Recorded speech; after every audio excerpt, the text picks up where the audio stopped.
Hey everyone, Neil Belchenko with BIKEPACKING.com, and it is that time of the year again when a bunch of racers travel across the frozen tundra and rivers in Alaska along the Iditarod Trail.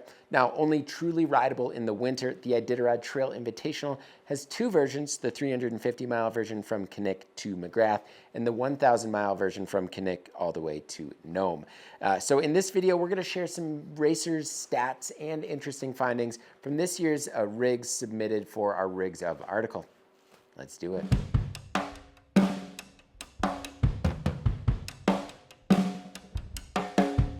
All right, so before we dive any further, I just want to take a quick moment to let you all know that this video is supported in part by Old Man Mountain.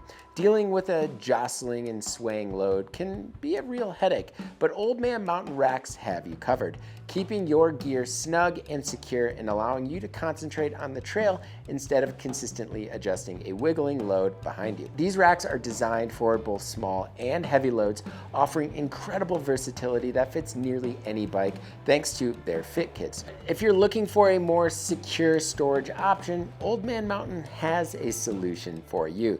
Check out the range of Old Man Mountain racks by clicking on the card in the top right corner, or also find a link in the description below. So there are 105 total participants according to trackleaders.com, which is the program that you can actually follow the race, and I have a link to that in the description below. Of those 105 racers, 67 are cyclists. The rest are foot travelers or skiers, and of those 67 cyclists, 48 will be taking on the 350-mile version to McGrath, and 19 will be heading to Nome. Of the 350-mile riders, 11 of them are women and 37 of them are men. And for the Nome pedal, 4 women are signed up and 15 men are as well. So while this year's Track Leaders does not have a rookie category, so I can't really tell who's rookie and who's not, folks that tackle the 1,000-mile version do actually have to have one 350-mile finish under their belts and need to apply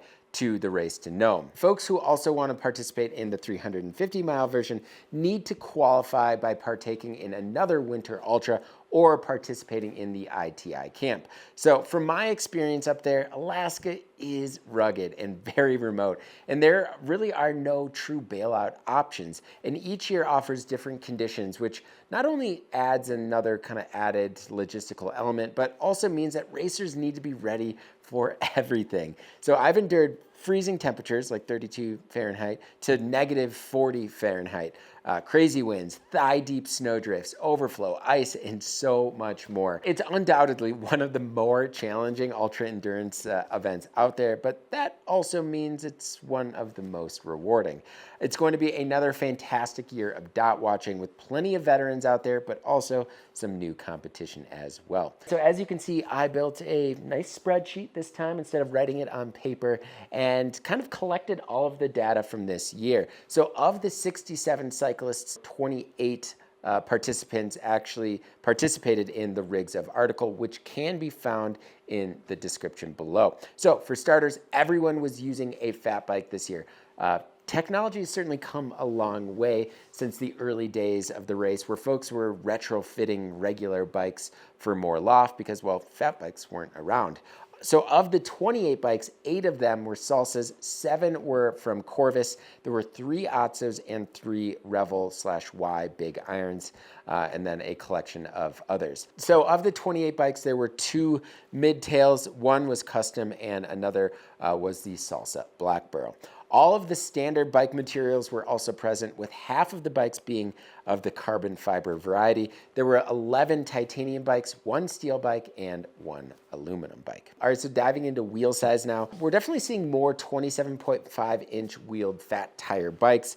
Of the 28 bikes, 8 bikes were using the 27.5-inch wheel diameter, while there were 26-inch bikes. I still think for an event like this, the 26-inch platform offers more volume and definitely makes a little bit more sense, but the 27.5-inch wheels are super fast on hardpack, so you do have to weigh your options there. Speaking of wheels, there were not all that many fat bike tires available these days, and it shows with most folks using two brands, 45 North with 15 rigs and Terrain with 8 rigs. There's one Schwalbe tire and one Bontragar rig as well. The most popular tire was that 45 North Dillinger with 14 bikes using them. I actually used this tire twice when I raced the 350 a handful of years back, and it worked really well, and I actually still use it today. It has enough kind of hookup and paddle to kind of keep you going through, say, softer snow, but it also rolls pretty well, and it comes with the ability to use studs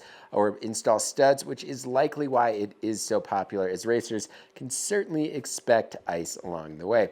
The next most popular tire was Terrain's Johnny 5s, with 4 folks using them, followed by 45 North Husker Du at 3, and Terrain Cake Eater and Yippee-Ki-Yay, each with 2. All right, so tire widths were also varied. The most popular width was of the 4.6-inch variety, as that is what most of the 26-inch Dillinger tires are used, followed by 4.5 inches with 6 of those, 5 4.8-inch tires, 4 5-inch tires, 2 4.3-inch tires, and 1 rig with 4.2-inch tires. And for the most part, these were all mounted on carbon rims, as I only noticed 4 bikes with aluminum rims. Getting into drivetrains now, and SRAM's dominance, popularity, whatever you want to say, continues. Both our analysis videos of the Tour Divide last year and the Atlas Mountain Race this year showed SRAM again dominating with most drivetrains used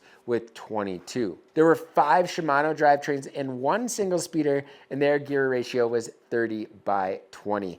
And almost all drivetrains were 12-speed, except there was that 1 single speeder and 3 11-speed drivetrains out there. And as you likely guessed, there were 0 Access or Di2 systems in our bunch, all using mechanical shifting. And considering that batteries just don't work all that well in cold temperatures, I'd say this was a smart decision. I also peeked and counted chainring teeth. There were 16 30-tooth chainrings, 7 28-tooth chainrings, and 5 26-tooth chainrings. And of those chainrings, I only counted 6 of them using an oval chainring. So something worth mentioning, I'd say. All right, so diving into cargo. Now, this was a bit of a surprise to me.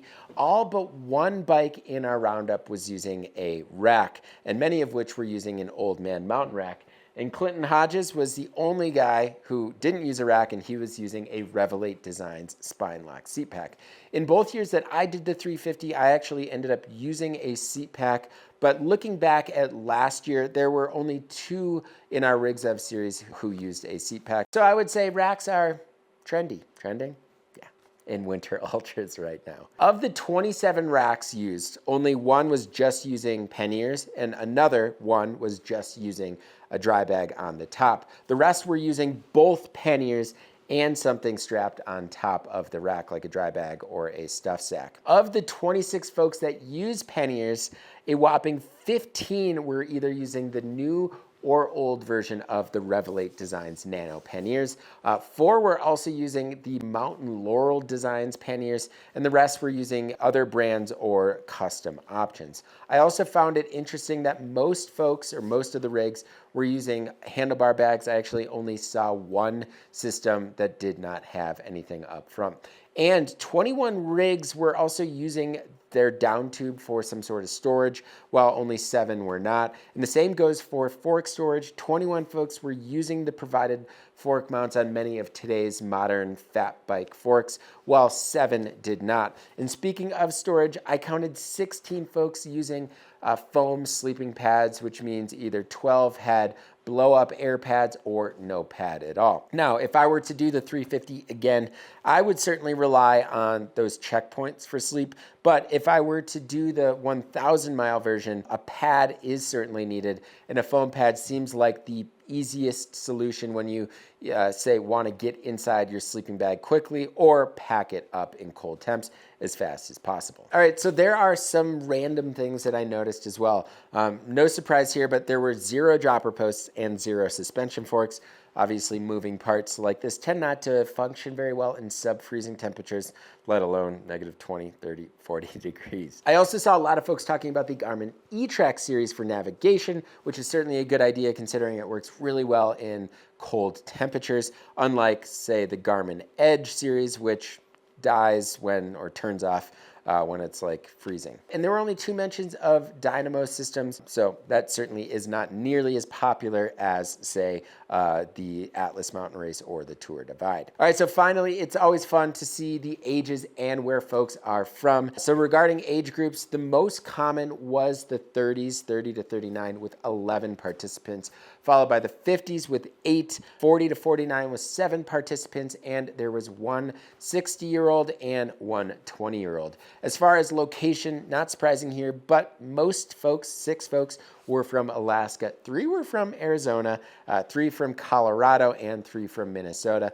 2 from New Jersey, 2 from South Dakota and Pennsylvania, and 2 folks also from Canada. In total, there were 6 folks from outside the United States in our list, with Canada, Brazil, Indonesia, and the Czech Republic being represented. All right, so that about does it. As always, thank you all so much for watching, and good luck to everyone out there. Did anything stand out from these numbers? Let me know why in the comments below. And if you like what you saw in this video and want to see more like it, consider hitting that subscribe button and notification bell. And if you want to help support us a little bit more, you can do that by signing up for the Bikepacking Collective. So the Bikepacking Collective offers a lot of awesome perks, including monthly giveaways, industry discounts, and the twice yearly Bikepacking Journal. So to learn a little bit more about the Bikepacking Collective, you can click on the link in the top right corner, or also find a link in the description below. As always, thank you all so much for watching, and until next time, pedal further.